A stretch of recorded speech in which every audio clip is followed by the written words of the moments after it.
Jai Hind viewers, on behalf of Tri Shakti Defense Academy Lucknow, I welcome you on this show. 12 अप्रैल नजदीक आ रहा है, hardly 5 days are left. जो बच्चे NDA, CDS और OT के exam की तैयारी कर रहे हैं, उनके लिए ये दिन बहुत ही इम्पोर्टेंट है एंड मुझे पूरी उम्मीद है कि आप लोगों ने काफ़ी मेहनत करी होगी, अच्छे से इस एग्ज़ाम के लिए तैयारी करी होगी। So I would like to wish you all the very best for this exam.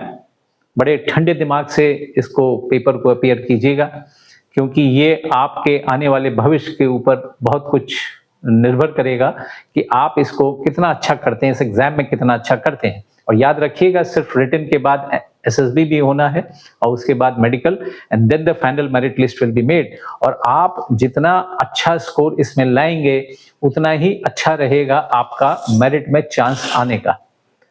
तो इस एम के साथ आपने जरूर इस चीज की तैयारी करी होगी and so once again wish you all the very best. But चंद एक बातें हैं जो मैं आपके सामने पेश करना चाहूंगा एज टू जो बच्चे जो खास तौर पे जो पहली बार अपीयर कर रहे हैं। I am quite sure you must have you must have attempted the number of question papers, mock tests, previous year question papers, जिस भी इंस्टीट्यूट से आप जुड़े रहे हैं या आपने खुद अपनी तरफ से तैयारी करी है, तो आप उसमें तो कॉन्फिडेंट होते हैं, लेकिन जब लाइव पेपर जब सामने आता है तो कहीं ना कहीं एक घबराहट सी जरूर रहती है।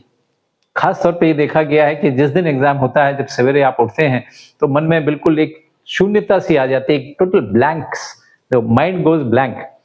तो इससे घबराने की जरूरत नहीं है। दैट शोज कि आपकी तैयारी बहुत ही अच्छी हुई है।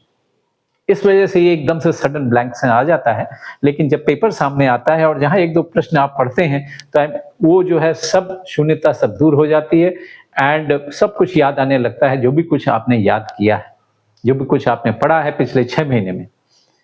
तो ये अच्छी चीज है, इसको आप नेगेटिवली न लें। ध्यान रखिएगा कि जब भी पेपर आपको मिलता है, यूपीएससी कोई भी प्रश्न पूछता है, most of them are practical oriented और थोड़ा सा घुमाकर पूछता है या कहीं नोट लगा के पूछ देगा।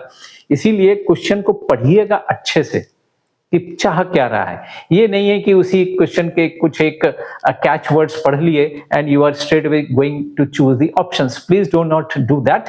अच्छे से क्वेश्चन को पढ़ें और समझें कि चाह क्या रहा है, what is he asking, and then go in for this. एक और टिप मैं ये देना चाहूंगा कि जो क्वेश्चंस जो आसान है, जिसको आप वेरी कॉन्फिडेंटली आप स्ट्रेट अवे आंसर कर सकते हैं, उनको आप पहले करें। ऐसा कोई जरूरी नहीं है कि 1 से लेके 120 तक उसी सीक्वेंस में आपने करने हैं, वो कृपया करके नहीं कीजिएगा। तो जो प्रश्न, मैं दोबारा बतलाता हूं, जो प्रश्न आपको आते हैं उनको आप पहले अटेम्प्ट करके अपनी ओएमआर शीट में ड्यूली मार्क कर दें।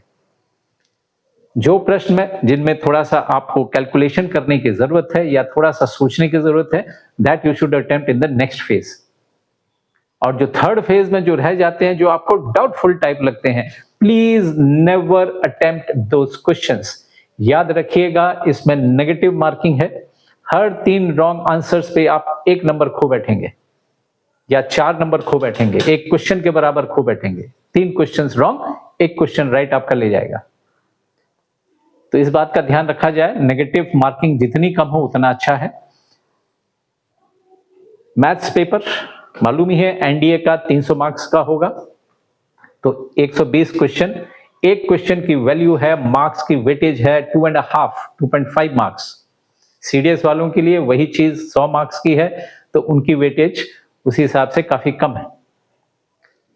2 घंटे का पेपर सीडीएस के लिए या ओटीए के वालों के लिए एंड 2.5 घंटे का paper for the NDA. GAT का पेपर है जो कि एनडीए के लिए लागू है। जीएटी में पहले 50 क्वेश्चंस इंग्लिश के होते हैं, जिसकी weightage 200 marks out of 600। Every question, चाहे वो इंग्लिश का हो, चाहे वो balance subjects in the GAT के सेकंड पार्ट का हो, सब क्वेश्चन की वैल्यू वेटेज जो है वो 4 मार्क्स की है। So weightage of every question is more than the weightage of maths. अब मुझे पूरी उम्मीद है आपने तैयारी भी इसी हिसाब से करी होगी एंड 25% नंबर मैथ्स के पेपर में लाने जरूरी हैं। 25% marks in your English you will have to score, चाहे आप सीडीएस कर रहे हो, चाहे आप जो भी कर रहे हो, तो ये जरूरी है। और ओवरऑल मैं आपको बस यही बतलाना चाहूंगा कि कोई भी डाउटफुल क्वेश्चन है, please never never never never attempt. English के लिए पेपर को अटेम्प्ट करने के लिए कुछ एक दो पॉइंट्स मैं बतलाना चाहूंगा। खास तौर पे जो एंटोनिम्स वाले जो क्वेश्चंस होते हैं, देखिए सिनोनिम्स सब जानते हैं, अच्छा सिमिलर वर्ड्स हैं, you have to choose among one word among them which is the nearest in the meaning, तो वो आप चूज कर लेते हैं। लेकिन जहां एंटोनिम की बात आती है तो पहला क्वेश्चन तो आप एंटोनिम के हिसाब से सिलेक्ट करते हैं आंसर, लेकिन उसके बाद क्या होता है कि generally you start switching over to synonyms only. Antonym वाले क्वेश्चन में सिनोनिम्स वाले आप ढूंढने लग जाते हैं और वहीं आपकी गलती हो जाती है। तो बार बार सोचिएगा, एंटोनिम्स के हर क्वेश्चन को आंसर करने से पहले मुझे एंटोनिम ढूंढना है, मुझे एंटोनिम ढूंढना है, ये ध्यान रखिएगा। कॉम्प्रिहेंशन में एक लास्ट पॉइंट मैं बतलाना चाहूंगा, कॉम्प्रिहेंशन या पैरा या पैसेज जो भी आपके क्वेश्चंस आते हैं, उनके बेस्ड पर जो क्वेश्चंस होते हैं वो it is based on the comprehension only.